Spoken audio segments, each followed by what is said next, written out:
The book of Jonah, chapter 1.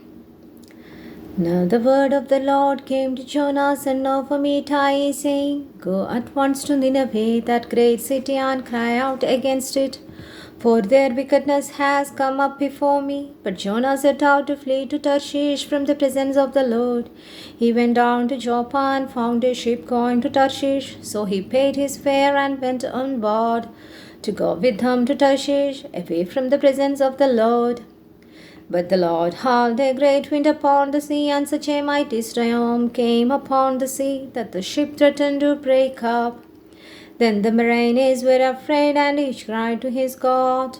They threw the cargo that was in the ship into the sea to lighten it for them.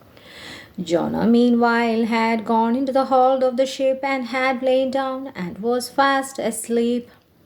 The captain came and said to him, What are you doing sound asleep? Get up, call on your God. Perhaps the God will spare us a thought so that we do not perish.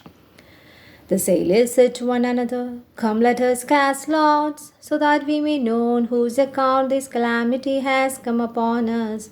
So they cast lots, and the lot fell on Jonah. They said to him, Tell us why this calamity has come upon us. What is your occupation? Where do you come from? What is your country, and what people are you?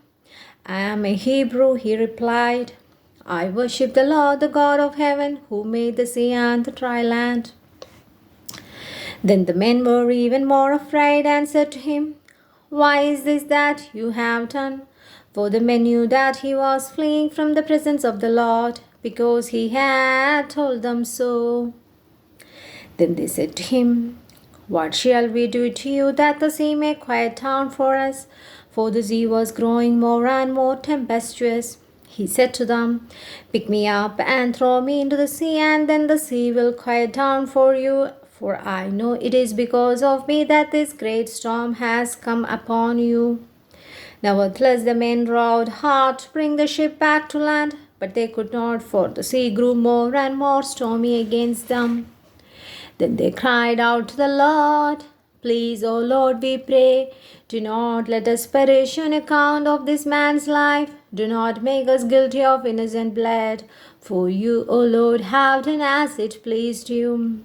So they picked Jonah up and threw him into the sea, and the sea ceased from its raging. Then the men feared the Lord even more, and they offered a sacrifice to the Lord and made vows. But the Lord provided a large fish to swallow up Jonah, and Jonah was in the belly of the fish 3 days and 3 nights. Barakumar.